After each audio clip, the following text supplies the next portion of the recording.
프라임 논술 강사 김법성입니다. 홍익대 합격 포인트 설명드리도록 하겠습니다. 홍익대 문제는 두 문제가 나오죠. 두 문제가 나오고 두 문제가 출제되죠. 그죠? 시험 시간은 120분입니다. 120분. 홍익대는 수능 전에 있기 때문에 경쟁률이 다른 대학에 비해서 조금 낮은 편입니다. 경쟁률이 조금 낮은 편이고 최저가 3개와 8이잖아요. 그러니까 뭐 사탐을 1을 맞고 뭐 영어, 국어를 3, 4를 받는다. 그러면은 최저를 맞추게 되는 겁니다. 홍익대 이 결과를 놓고 보면 학생들 중에서 논술을 잘합니다. 논술 실력이 좋아요. 홍익대 썼습니다. 전략적으로. 왜? 경쟁률도 조금 낮으니까. 그리고 공부 잘하는 학생들이 주로 특히 재수생들은 수능 전에 논술 시험을 안 보려고 해요. 왜냐하면 수능 공부 리듬이 깨지기 때문에 그렇습니다. 그래서 논술 잘하고 홍익대 준비 철저히 했습니다. 자, 그런데 수능 최저를 못 맞췄어요. 자, 그런 학생들이 정말 많습니다. 그래서 홍익대를 합격하려고 한다라고 하는 학생들은 수능 공부가 70에서 80%여야 돼요. 그래서 수능 공부 리듬을 절대 깨지 않는 방향으로 논술 공부를 하셔야 됩니다. 수능 공부 리듬을 어떻게 해야 된다? 반드시 유지하는 것이 필요합니다. 수능 공부 리듬을 반드시 유지를 하시고 그 선에서 논술 공부를 통해서 내가 합격한다 이렇게 생각해야지 논술만 하다가 수능 최저를 못 맞춰서 막상 논술 공부한 것이 아무 의미가 없게 되는 케이스가 상당히 많이 생깁니다. 그 부분을 조심할 필요가 있다. 자, 무슨 말인지 아시겠죠? 자, 그 다음.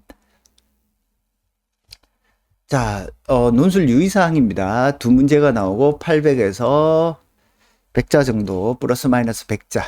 그리고, 홍익대 특징은 흑색 볼펜만 사용해야 됩니다. 수정 테이프는 사용할 수가 없어요. 그래서 흑색 볼펜만 사용해서 수정액이나 수정 테이프는 사용할 수 없다. 요거를 조금 머릿속에 넣어 두시고, 대학 문제별로 이 다른 대학과 좀 차이점이 배점이 좀 달라요. 배점이 어때요? 배점이 키가 뭔가 잘못 설정이 됐는지 갑자기 키가 좀 이상하네요. 그죠? 자, 배점이 조금 다른데 사범대하고 법학부 자율전공이 어때요? 점수가 좀 다르죠? 그래서 문제 1번은 주로 어떤 문제가 나오냐면 문학, 인문학과 관련된 문제가 나옵니다. 그러니까 문과 계열 쪽에 배점이 높고요. 문제 2번은 법과 관련된 문제, 사회과학과 관련된 문제들이 많이 나와요. 그러다 보니까 상대적으로 배점이 조금 더 높죠. 그래서 홍대 법학부가 주로 이렇게 로스쿨 가려고 하는 학생들 있죠. 로스쿨 가려는 학생들이 법학부에 많이 지원을 합니다. 그런 특징들이 조금 있고, 문학과 인문학, 법, 사회과학 문제 난이도가 어마어마하게 심각하게 어렵거나 그렇지는 않은데 이 학교는 다른 대학과는 다른 조금 특징들이 있습니다. 그래서 논제를 좀 보면서 그 포인트를 조금 설명드리도록 하겠습니다. 논제를 보시면은 이렇게 가에서 말하는 역사 소설의 속성과 유의점에 대해서 설명하고 나다의 역사 사실에 대한 접근 방식을 분석 평가하시오. 이때 다라의 입각에서 분석하라. 자, 항상 학교에서는 어떤 특징이 있냐면 제시문을 이렇게 한 4개 정도 주거든요. 4, 5개 정도 주는데 제시문에 어떤 개념적, 이론적 텍스트가 있어요. 이론이 있고 이 개념과 이론을 어떻게 하냐면 구체적 사례에 적용해서 분석 설명할 수 있는지를 물어봅니다. 그리고 이 개념과 이론을 정확하게 이해하는 게 1번, 꼼꼼히 적용하는 게 2번. 그 다음에 이 답을 쓸 때 학생들이 그냥 답이 딱딱딱 떨어지게 단답형으로 쓰기보다 제시문 사이의 연관성이라든지 어떤 한편의 일관성 있는 글, 그래서 자신이 소화해서 글을 쓰는 것을 학교가 좋아합니다. 그래서 그런 부분들을 조금 고려해서 글을 쓰셔야지 좋은 점수를 받는다. 그래서 특히 문제 1번에서는 앞에서도 말했듯이 인문학이라든지 철학, 뭐 이런 철학, 문학 이런 것과 관련된 텍스트가 많이 나오고, 문제 2번에서는 법, 사회과학과 관련된 문제가 많이 나옵니다. 다른 대학과는 다르게 경제 문제가 조금 적게 나오는 특징이 있긴 한데, 그렇다고 막 딱 정해진 건 아니고, 항상 이제 법이나 사회과학 문제가 조금 자주 나오는 편이다. 이렇게 생각하시면 되겠습니다.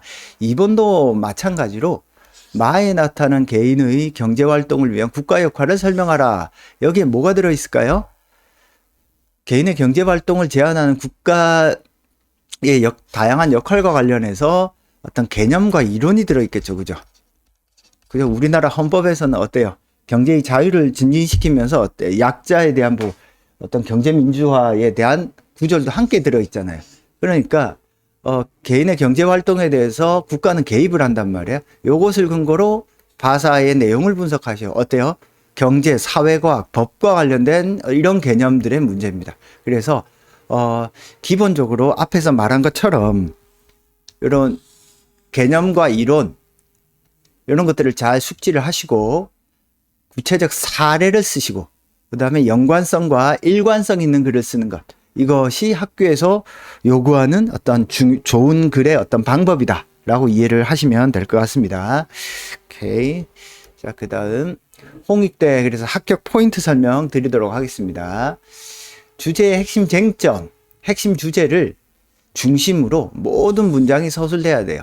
자, 학생의 입장에서는 특히 1번의 어떤 인문학이나 어떤 철학과 관련된 어떤 주제가 조금 낯선 경우가 많아요.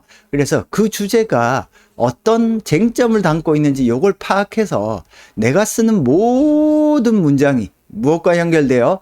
이 주제와 연결되도록 쓰셔야 돼요. 이걸 학생들이 잘 못해요. 특히 2번은 대부분 제가 써보면 2번은 대부분 어지간히 씁니다. 근데 1번에서 쟁점 파악을 정확하게 못하고 쓰는 학생들이 상당히 많다. 자, 2번에서 개념적 제시문을 정확히 이해하고 적용해야 된다. 대부분 그냥 개념에 해당되는 텍스트를 요약 정리하고 넘어가는데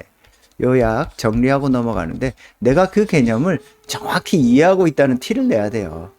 그 다음 그래서 이런 주제를 찾았고 개념을 정확히 숙지했으면 그 개념과 관련해서 각각의 제시문의 역할, 그래서 예를 들어서 경제의 자유를, 나 제시문은 경제의 자유를 강조하는 사례로 볼 수 있다. 어때요? 역할이 드러나야 돼요. 그래서 나, 다, 라가 학교가 주제와 관련해서 이 제시문의 역할을 무엇을 부여해야 했는지를 여러분들이 제시를 해 주셔야 됩니다. 단락의 연관성을 고려해 자신의 글을 쓰는 학생을 좋아한다. 그래서 다른 대학하고 조금 차이점은 분량이 조금 길죠. 분량이 조금 다른 대학보다 긴 편이라서 제시문 사이의 연관성을 고려해서 자신의 글을 쓰는 거. 여기에 이제 자신의 글을 쓴다라고 해서 자기 마음대로 쓰라는 뜻이 아니라 이 학생이 완벽하게 소화해서 쓴다, 이런 느낌을 받아야 됩니다. 이 말은 무슨 뜻이냐면 여러분이 제시문이 분석이 되고 나면 뭐 하지 말라고요? 제시문 분석한 걸 보고 쓰세요. 분석한 것을 보고 쓸 것. 근데 많은 학생들이 어떻게 쓰냐? 제시문 분석한 것을 보지 않고 그냥 제시문을 보면서 써요. 그러다 보면 자기도 모르게 어떤 일이 벌어지냐? 제시문을 카피하게 됩니다. 그래서 가급적이면 제시문 분석한 걸 보면서 내 분석이 타당한 것을 입증한다라는 생각으로 글을 쓰는 게 좋습니다. 그 다음 자신이 지원한 대학에 따라서 배점이 높은 곳이 있잖아요. 요거는 확실하게 좀 챙기는 게 좋습니다. 근데 이게 저도 이제 수업 시간에 학생들한테 써보면 파이널 수업이나 이런 데 써보면 내가 법학과를 지원한다고 해서 법대를 지원한다고 해서 법 문제를 열심히 쓴다고 해서 그게 잘 쓰냐, 꼭 그렇지는 않아요. 그래서 절반 2분의 1, 2분의 1 에너지를 투자하더라도 좀 더 내가 지원한 단대의 문제는 좀 더 꼼꼼하게 본다, 이런 생각으로 글을 쓰셔야 됩니다. 무슨 말인지 아시겠죠? 이렇게 공부를 하셔야 합격할 수 있다. 자, 홍대의 합격 포인트 뭐라고요? 1번 핵심 쟁점을 정확하게 파악하라. 자, 핵심 쟁점을 정확하게 파악해야 됩니다. 그 다음에 그것을 중심으로 모든 문장을 서술하시고 개념적 제시문을 정확히 이해하고 적용해야 돼요. 제시문의 역할이 명확히 여러분의 글이 드러나야 되고 단락의 연관성이 드러나야 됩니다. 요 네 가지가 홍익대를 합격하는 키포인트다라고 볼 수 있겠습니다. 자, 홍익대 합격 포인트 설명은 여기서 마치도록 하겠습니다. 프라임 리더스 김법성 강사였습니다. 감사합니다.